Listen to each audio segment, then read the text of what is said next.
जीवन में समर्पण का सर्वोपरि महत्व है। चाहे हम कितनी भी सेवा करें, भक्ति करें, ध्यान करें, ज्ञान अर्जन करें, हमारे हृदय में परब्रह्म के प्रति समर्पण की भावना नहीं रहेगी तो धनी से मिलन नहीं हो सकता। समर्पण में सबसे बड़ी बाधा क्या होती है? अपने अहंग की कुर्बानी। अहंकार का त्याग नहीं हो पाता। ध्यान करने वाले को अपने ध्यान का अहंकार होता है, ज्ञानी को अपने ज्ञान का अहंकार होता है, सेवा करने वाले को अपनी सेवा का अहंकार होता है। यदि हम आंखें खोल करके आधी रात को देखें आकाश की तरफ, असंख्यों नक्षत्र जगमगाते हुए दिखते हैं। हमारी पृथ्वी से ये नक्षत्र लाखों गुना बड़े हैं। उस पृथ्वी पर हमारे से करोड़ों व्यक्ति ऐसे हैं जो रूप में, विद्या में, बल में, प्रतिष्ठा में, पद में सबसे आगे हैं। और इन असंख्य नक्षत्रों को बनाने वाले उस सर्वशक्तिमान के समक्ष हम अपना समर्पण नहीं कर पाते। कहीं ना कहीं इसमें अज्ञान बाधक होता है। इस अहंकार से निवृत्ति के लिए खिलवत के प्रारंभिक प्रकरण में दर्शाया गया है कि हमारा अस्तित्व यदि अपने अहंकार को विलीन करने के बाद बचता है तो वही प्रीतम के सानिध्य की सामर्थ्य रखता है। इस संसार की मैं लेकर कोई भी धनी से मिलन नहीं कर सकता। इसलिए कहा है, तुम तुम्हारे गुण न छोड़े, मैं तो करी बहुत दुष्टाई। अक्षरातीत का गुण क्या है? एक गुण है एकत्व, वहदत। जो हमारे दिल में है वो राज्य को अवश्य मालूम है। हम सोचते हैं कि हम अपनी बात राज्य तक पहुंचाने के लिए किसी माध्यम का सहारा लें। यही तो सबसे बड़ी भूल है। हमने अपने और धनी के बीच में एक रेखा खींच रही है, माया की। वो माया क्या है? हीन भावना की, कि राज्य हमारी बात नहीं सुनेंगे, राज्य हमसे प्रेम नहीं करते, राज्य अपनी कृपा नहीं बरसाते। ये सब कुछ हमने अपनी तरफ से बना रखा है। और ये क्यों? ये हमारे जीव का भय बोल रहा है। तुम तुम्हारे गुण न छोड़े, मैं करी बहुत दुष्टाई। मैं तो कर्म के अति नीचे, पर तुम ही राखी मूल संगाई। एक गुण तो मैंने बताया, एकत्व, वहदत, जिसके अनुसार अक्षरातीत हमसे एक पल के लिए न कभी अलग थे, न हुए हैं और न कभी हो सकते हैं। हमारे और उनके बीच में कोई दूरी नहीं थी, न है, न कभी होगी। दूरी हमने स्वयं बनाए रखी है। जैसे आप सभी यहाँ बैठे हैं, एक पर्दा कर दिया जाए तो उस पर्दे में आप मुझे नहीं देख सकते, न मैं आपको देख सकता हूँ। ये पर्दा क्या है? राज्य की तरफ से दृष्टि हटाकर माया को देखने लगना।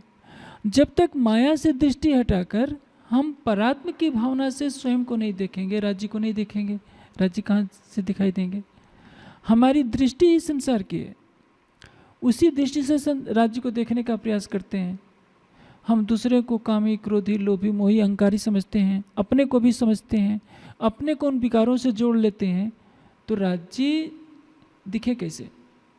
हम अच्छा से अच्छा चश्मा यदि पहने हो, चश्मे पर धूल भरी हो, चश्मा तो पहने रहेंगे, लेकिन राज्य कहाँ से नजर आ जाएंगे? तुम तुम्हारे गुण न छोड़े, मैं करी बहुत दुष्टाई। यही तो एकत्व है, मूल संबंध।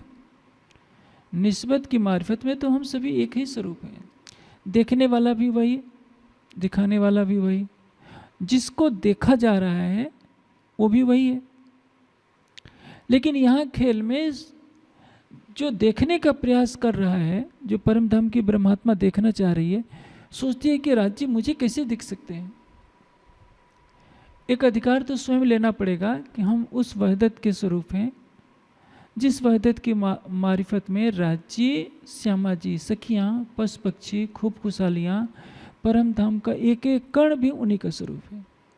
लेकिन इसके लिए आत्मविश्वास चाहिए, क्योंकि हम अपने गुनाहों को देखते हैं तो लगता है कि हमसे तो बहुत बड़े पाप हो चुके हैं, हम राज्य को भला कैसे देख पाएंगे।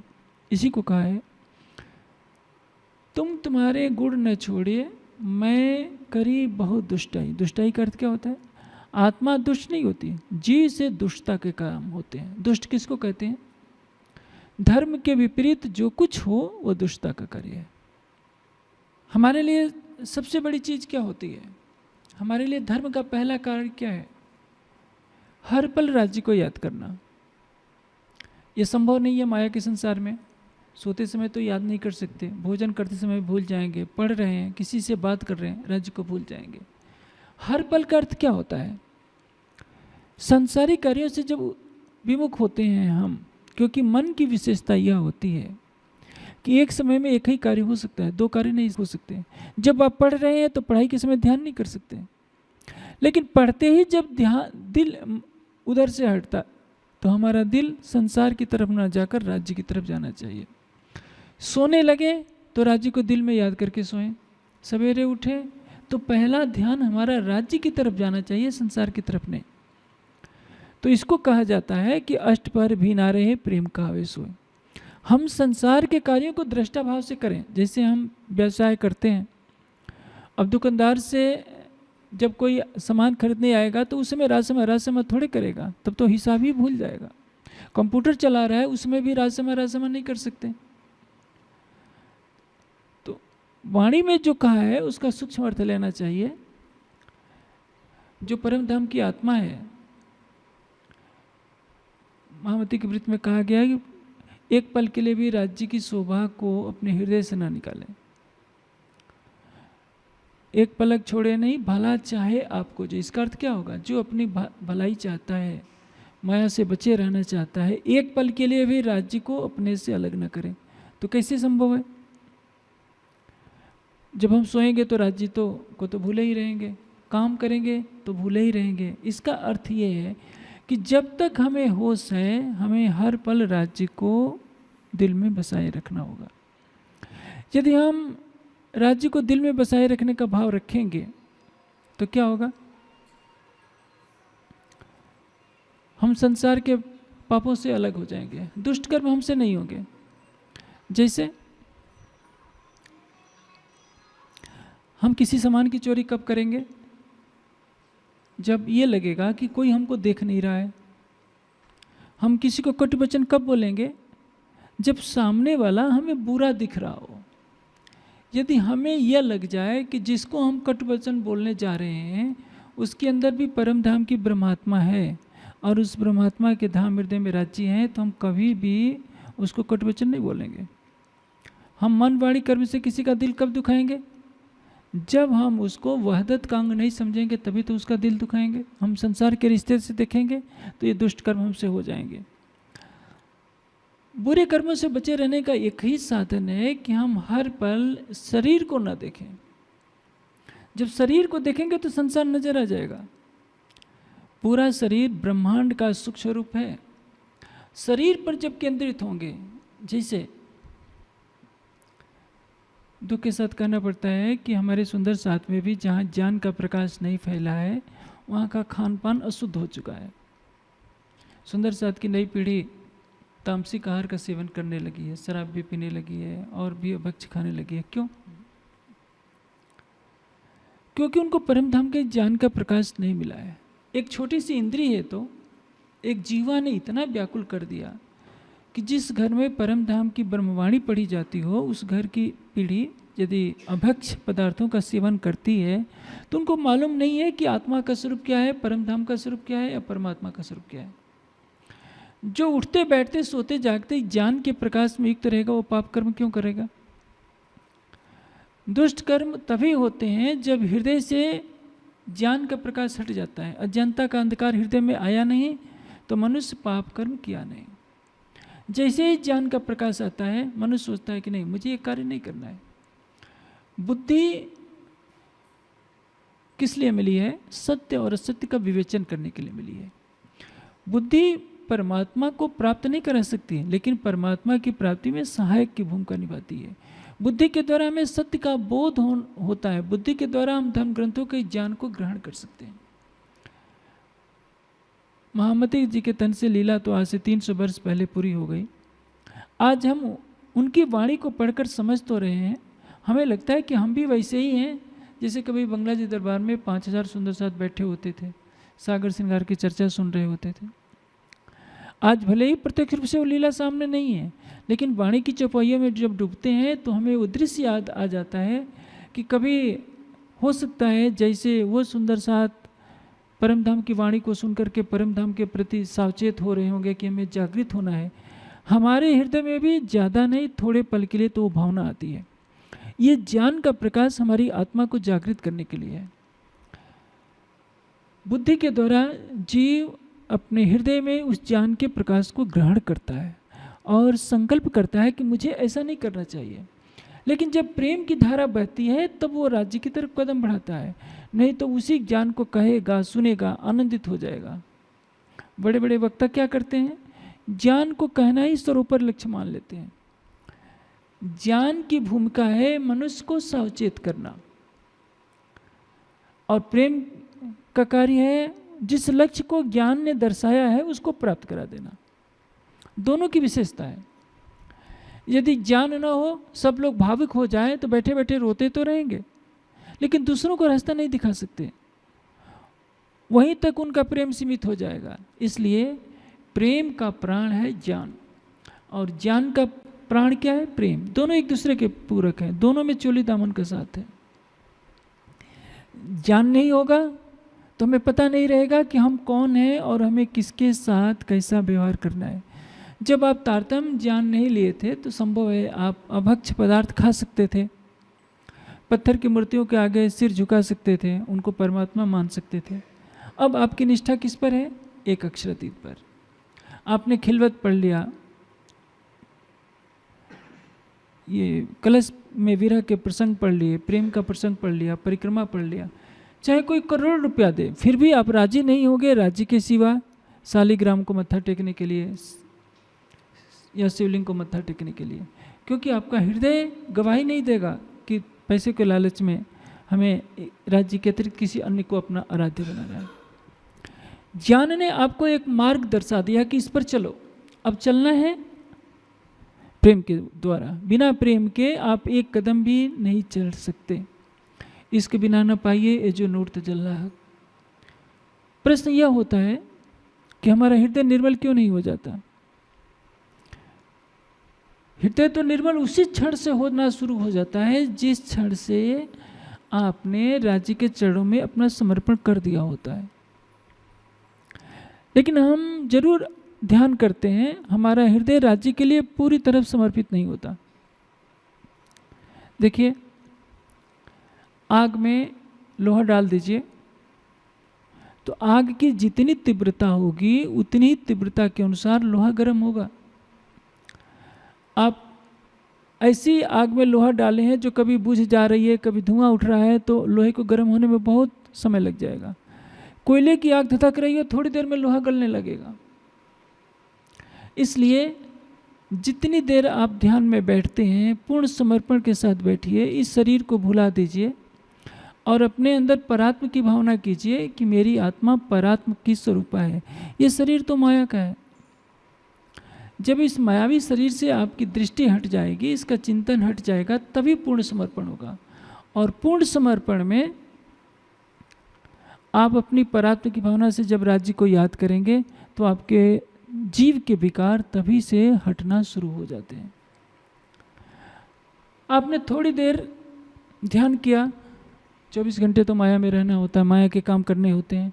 शुरू में मन के विकार हावी रहेंगे, लेकिन धीरे धीरे अंतरात्मा से आवाज़ आती जाएगी, नहीं ये गलत है, ये गलत है।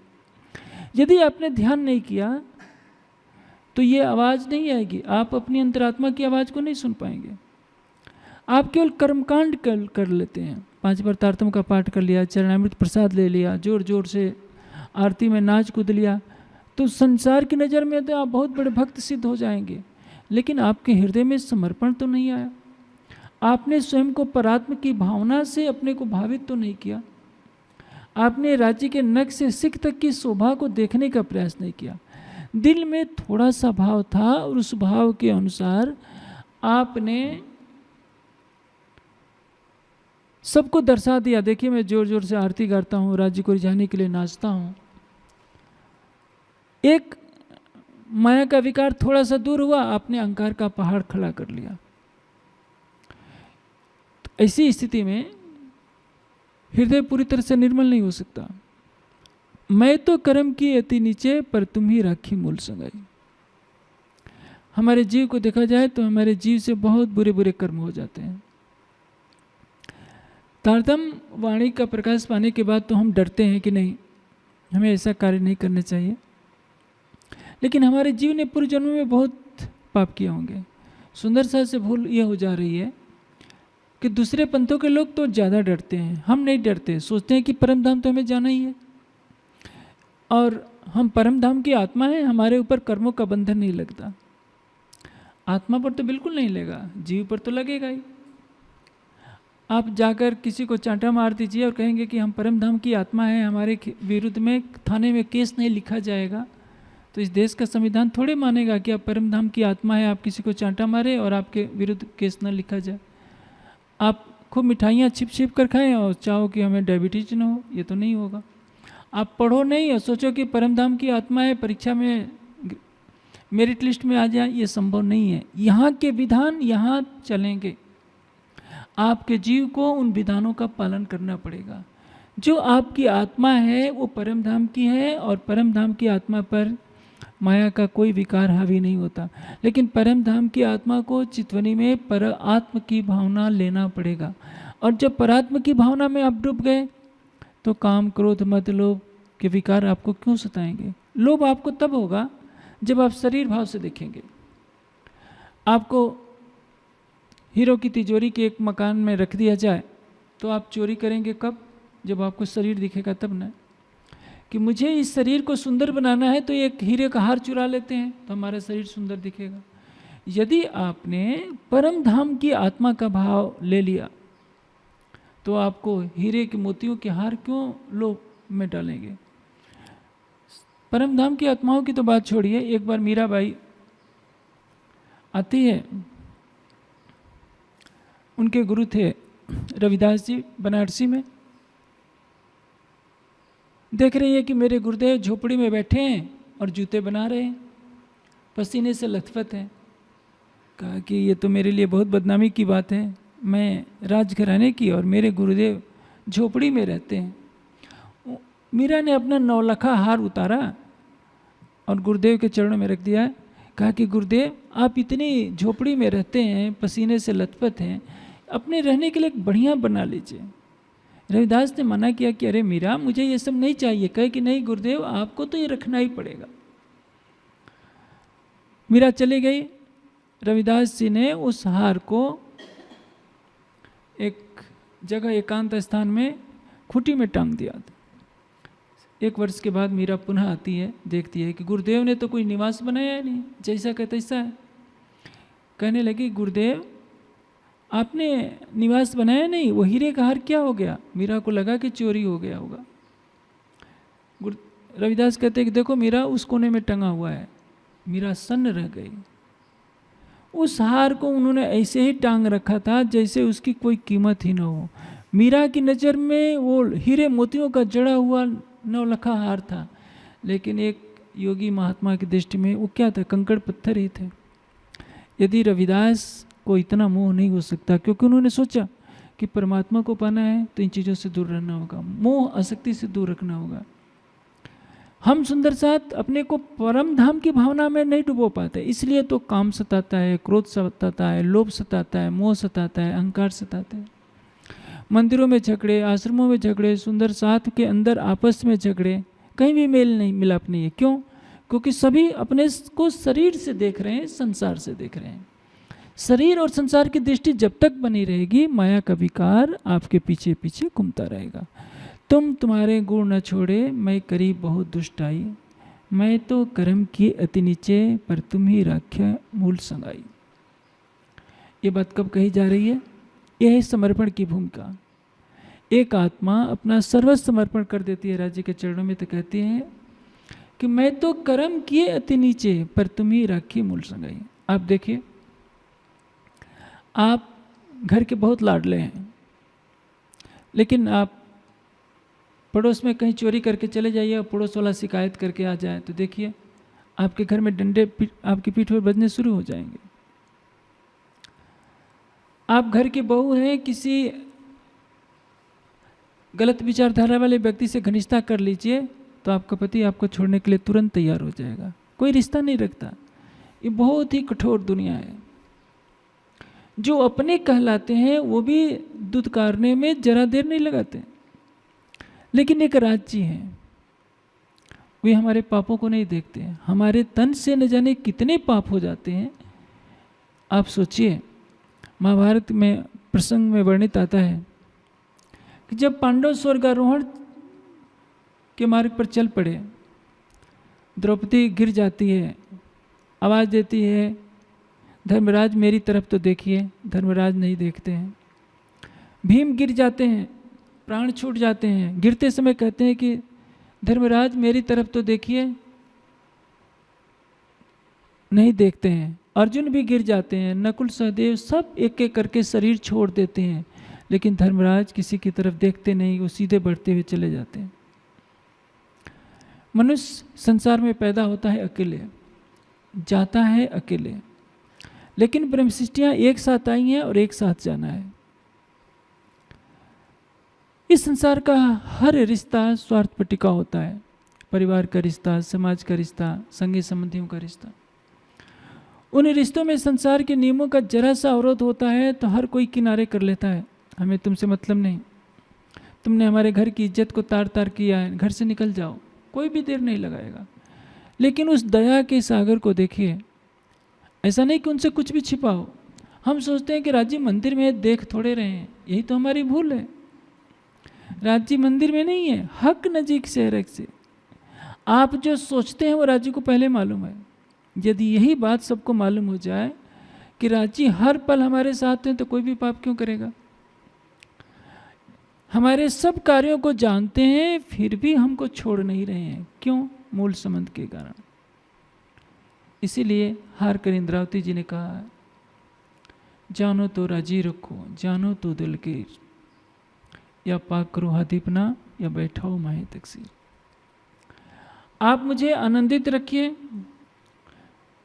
या संसार में दुख दिखाइए, मेरे जीव को दुख भोगना होगा, भोगेगा। या पाक करो हादीपना, मुझे अपने विरह प्रेम में डुबोकर अपना स्वरूप बना लो, हादी बना दो, सब सुंदर साथ का मार्गदर्शक बना लो। या बैठाओ माहे तकसीर, या हमें गुनहगारों के, अपराधियों की पंक्ति में खड़ी कर दो कि हमने आपको अपने हृदय से भुलाए रखा।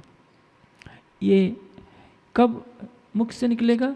जब हमारा सब कुछ राज्य के लिए समर्पित हो जाएगा। तो समर्पण का अर्थ ये नहीं होता है हम मुंह से केवल कहते रहें।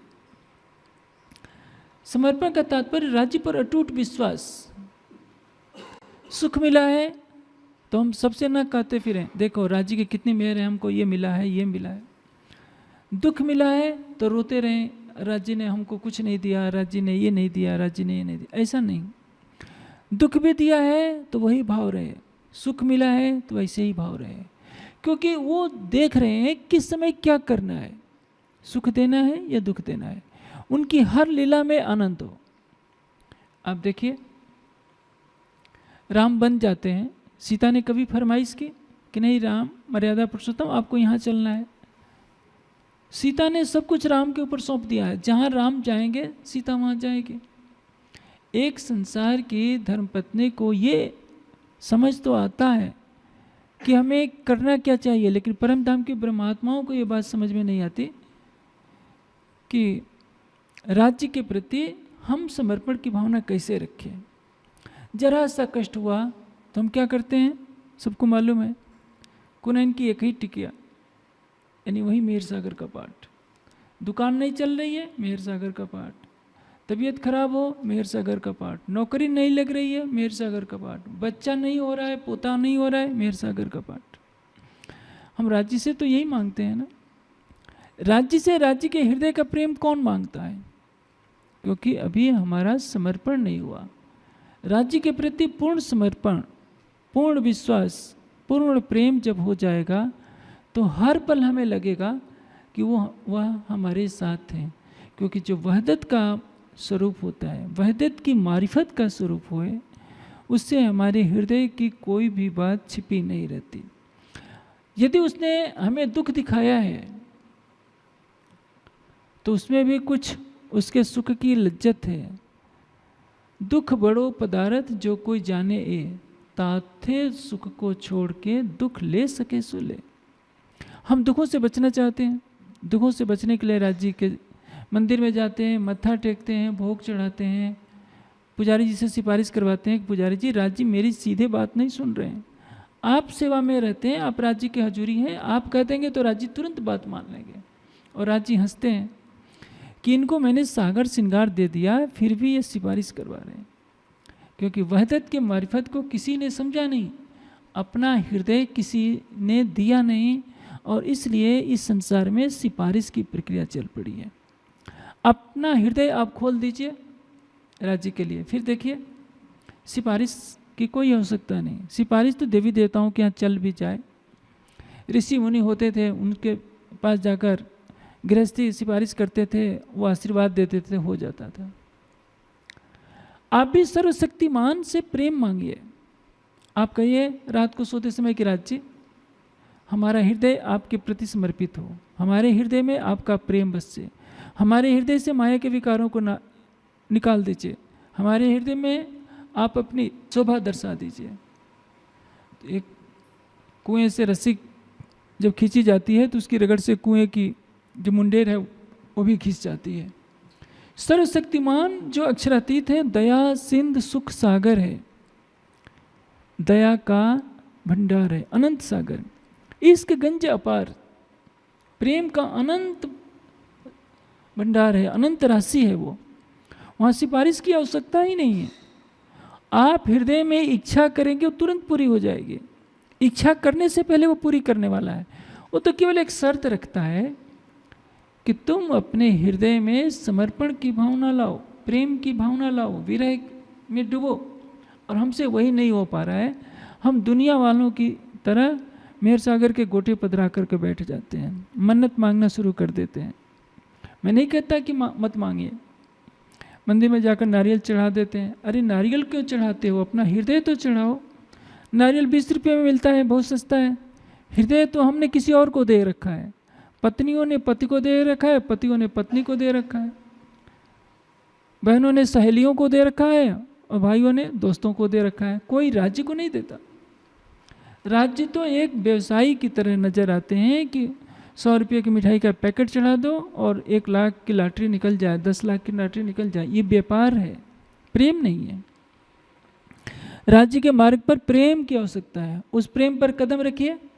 आप 1 कदम रखोगे तो राज्य 1000 कदम आपकी तरफ आएंगे, और उनको आने की जरूरत नहीं है, आपके हृदय में ही बैठे हैं, किसी मंदिर में नहीं बैठे हैं, किसी स्थान में नहीं बैठे हैं, ये भ्रम है। राज्य जब मिलेंगे आपको अपने हृदय मंदिर में मिलेंगे।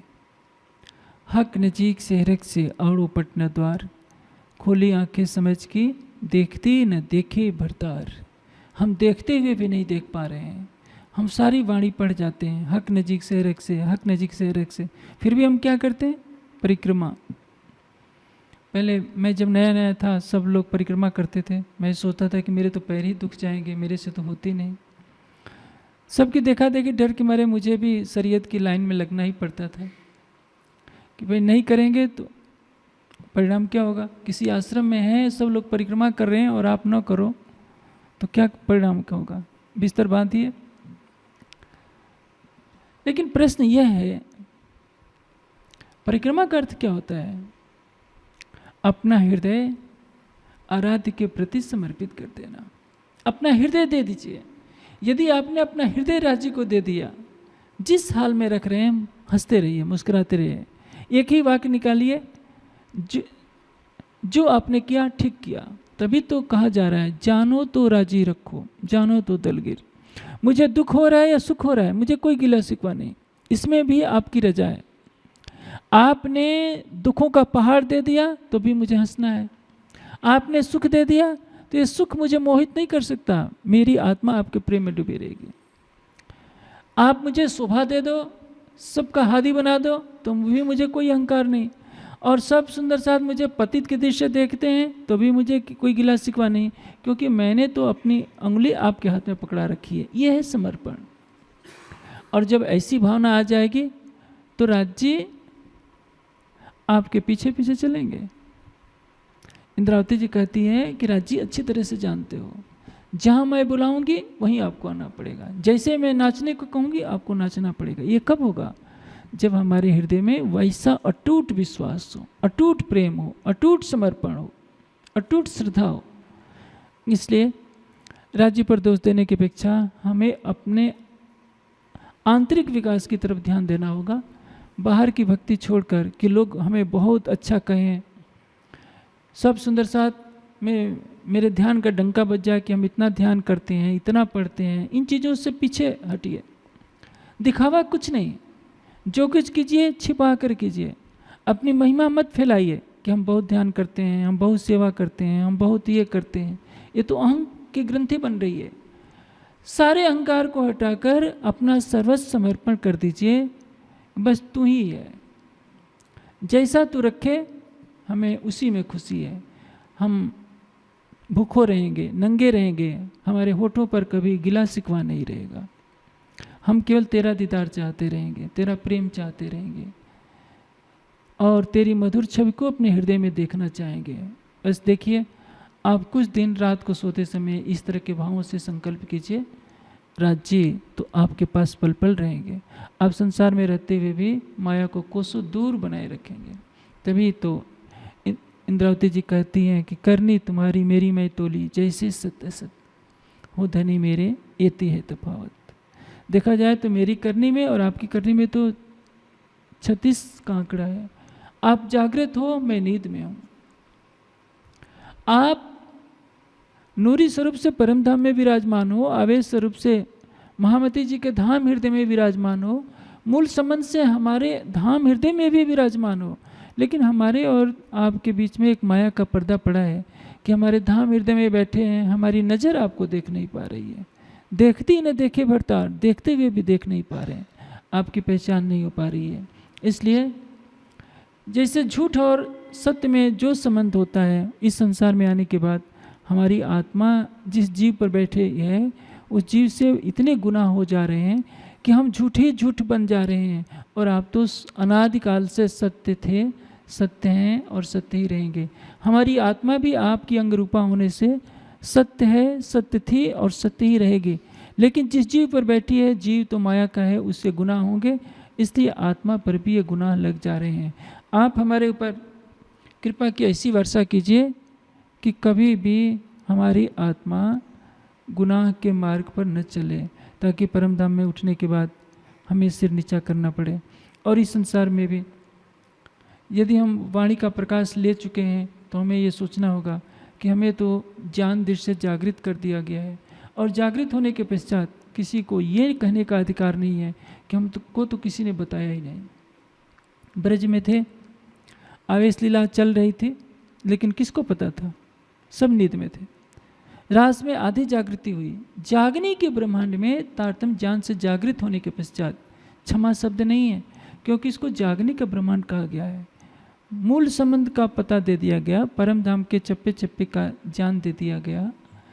सारा ज्ञान देने के बाद भी यदि हम माया की तरफ दृष्टि करते हैं तो इसके लिए हमारा जीव दोषी है। हम यदि 24 घंटे में 12 घंटे 14 घंटे धन कमाने में खर्च करते हैं, 6-6 घंटे संसार के रिश्तों के लिए खर्च करते हैं, बातें करने में कई घंटे लगा देते हैं, तो अपनी आत्मा के धाम हृदय में प्रीतम की छवि को बसाने के लिए हमें 2 घंटे तो कम से कम देना पड़ेगा। लेकिन हमारा समाज ऐसी अंधेरी दिशा में चल पड़ा है कि जिधर देखिए कर्मकांड कर्मकांड का ही बोलबाला है। सच्चे हृदय से बहुत कम सुंदर साथ हैं जो अपनी आत्मा को उस प्रीतम की छवि को देखने में लगा रहे हैं, अपनी अंतर्दृष्टि को परम धाम की तरफ मोड़ने का प्रयास कर रहे हैं। और जब तक समाज में वाणी के ज्ञान का प्रकाश नहीं फैलेगा, चितवनी की लहर नहीं दौड़ेगी, तब तक किसी की भी जागृति होना संभव नहीं है। सदगुरु धन सिद्धेव चंद जी के साथ भी सुंदर साथ थे। 300 आत्माओं को उन्होंने तारतम दिया, उनके नाम भी बता दिए, लेकिन सब सो गए क्योंकि ज्ञान का प्रकाश नहीं था। इसलिए श्री जी के स्वरूप में जब जागनी शुरू होती है तो प्रारंभ से ही चितवनी करानी शुरू कर दी गई। वाणी का अवतरण शुरू हो चुका है, धीरे धीरे वाणी उतर रही है। हफ्से में राज प्रकाश खटुती उतर रही है, बिहारी जी गादी पर बैठे हैं, लेकिन चितवनी तभी से चालू कर दी गई। आज सारी वाणी के अवतरित होने के बाद भी चितवनी बंद। चारों तरफ जैसे प्रवाही लोग कर्मकांड करते हैं, माला का जप, परिक्रमा, पूजा, भोग, वही सारा कुछ हमने तो प्रवाहियों से सीख लिया है। चितवनी नदारत, वाणी की चर्चा नदारत, बड़े बड़े कार्यक्रम होते हैं, करोड़ों के चर्चा नाम मात्र को होती है। इससे आत्मा के अंदर जागृति का प्रकाश कैसे आएगा? जैसा कि जागने के बारे में हमें ये ध्यान में रखना होगा, एक कहावत कही जाती है कि जैसा बाजा बजे वैसा नृत्य करना चाहिए। समय के अनुकूल सबको अपने नियम बनाने चाहिए। हम रूढ़िवादिता को ही सर्वोपरि स्थान दे देंगे, चितवनी से अपने को दूर कर लेंगे, तो हमें दिवा स्वप्न ही समझना चाहिए कि हमारी आत्मा जागृत हो जाएगी। और आज सारा संसार, यहाँ तक कि चाइना जैसे नास्तिक देश में भी ध्यान लोग कर रहे हैं।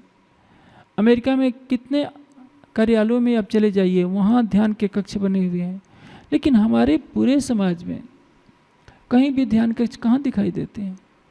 चितवनी का तो नाम निशान ही जैसे कि मिट गया हो। वही मालाएं, वही तिलक, वही ढोल की थाप, वही नाचना, वही कूदना, जैसे कि प्रवाही किया करते हैं, हम भी वैसे करते हैं। अपनी आत्मा को राज्य के चरणों में सौंपिए, युगल स्वरूप की छवि को बसाइए। भले ही मन भटकता है तो भटकने दीजिए, एक दिन यही मन बथ जाएगा।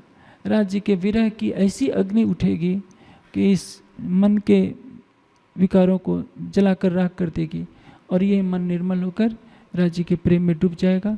तब आपके जीव को भी राज्य के चरण कमल प्राप्त हो जाएंगे और आत्मा को भी। प्रणाम।